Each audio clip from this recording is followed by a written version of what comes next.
3절 4절에 둘째 인을 떼실 때에 내가 들으니 둘째 생물이 말하되 오라 하더니 이에 붉은 다른 말이 나오더라. 그 탄자가 허락을 받아 땅에서 화평을 제하여 버리며 서로 죽이게 하고 또 큰 칼을 받았더라 했습니다. 주님께서 둘째 인을 떼시자 이번에는 붉은 말이 나왔지요. 붉다는 것은 피 흘림을 의미하는 것으로서 붉은 말이 나왔다는 것은 피를 많이 흘리게 될 것을 의미합니다. 붉은 말을 탄 자가 허락을 받아 화평을 제하여 버리며 서로 죽이게 한다 말씀한 대로 붉은 말과 그것을 탄 자에 의해 피 흘림의 전쟁이 일어나게 될 것을 의미하는 것이지요. 그렇다면 붉은 말은 구체적으로 누구를 지칭하는 것일까요? 붉은 말은 바로 러시아를 의미합니다.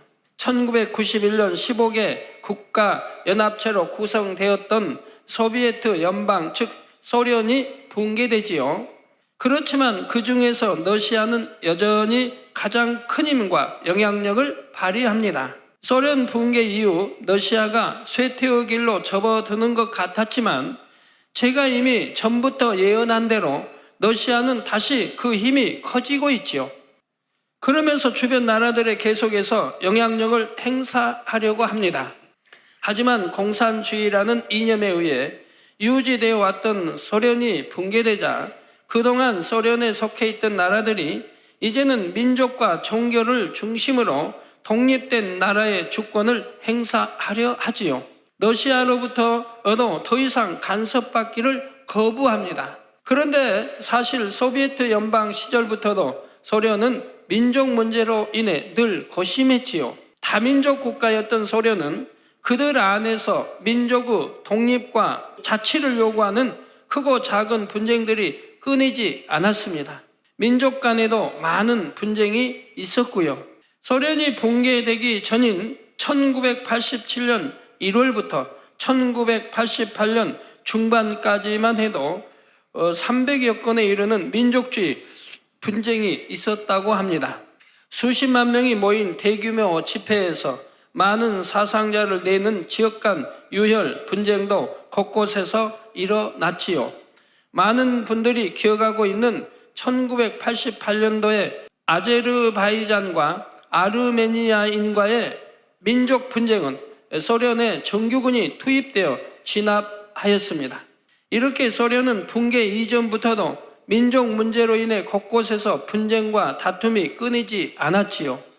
그런데 소련 붕괴 이후 이제 러시아가 점점 힘이 강해지면서 주변의 나라들의 영향력을 행사하려 하다 보니 이 역시 분쟁의 불씨가 되고 있었습니다. 7.26 때 바로 이러한 불씨들이 불거져 나오면서 결국 민족 간의 전쟁으로 터져나오게 되는 것이지요. 이 과정에서 서로가 죽이고 죽으면서 많은 피 흘림이 있게 되고 화평이 제하여져 버리고 마는 것입니다. 더욱이 큰 칼을 받았다고 말씀한 대로 이 전쟁은 쉽게 제압되거나 진정되는 것이 아니라 큰 전쟁으로 번져나가게 되는 것이고요. 그런데 이런 모든 일들도 허락을 받아 이루어진다는 것을 알 수가 있습니다.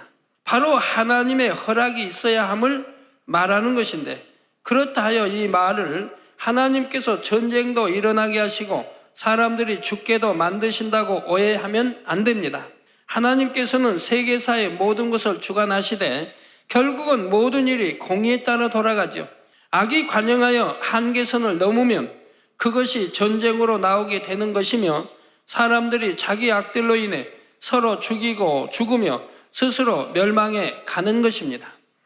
하나님께서 공의를 무시하시고 원하는 곳에 전쟁을 일으키시거나 사람들을 멸해 버리시는 것이 결코 아니지요. 출애굽한 이스라엘 백성들이 가나안 땅을 정복에 들어갈 때를 보아도 하나님께서는 무조건 가나안 땅을 이스라엘 백성들에게 주신 것이 아닙니다. 하나님께서는 아브라함에게 장차 이스라엘 민족이 애굽에서 종살이 하다가 마침내 약속의 땅으로 돌아오게 될 것을 말씀하시면서 창세기 15장 16절에 내 자손은 4대 만에 이 땅으로 돌아오리라. 이는 아모리 족속의 죄악이 아직 관영치 아니함이니라 하시죠.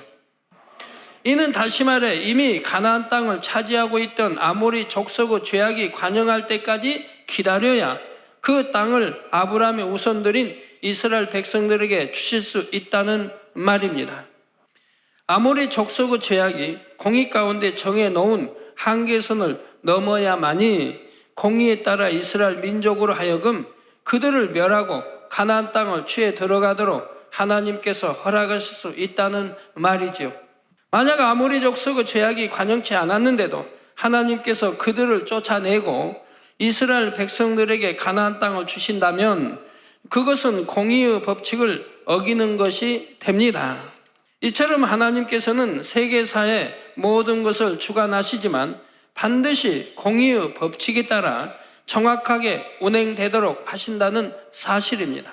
그러니 7년 환란 때 일어나는 모든 일들도 하나님의 주권 하에서 허락되어야만이 일어날 수 있는 일들이지만 그것은 결국 사람들의 악이 쌓이고 쌓여 공의의 선을 넘으면서 일어난 일들이죠.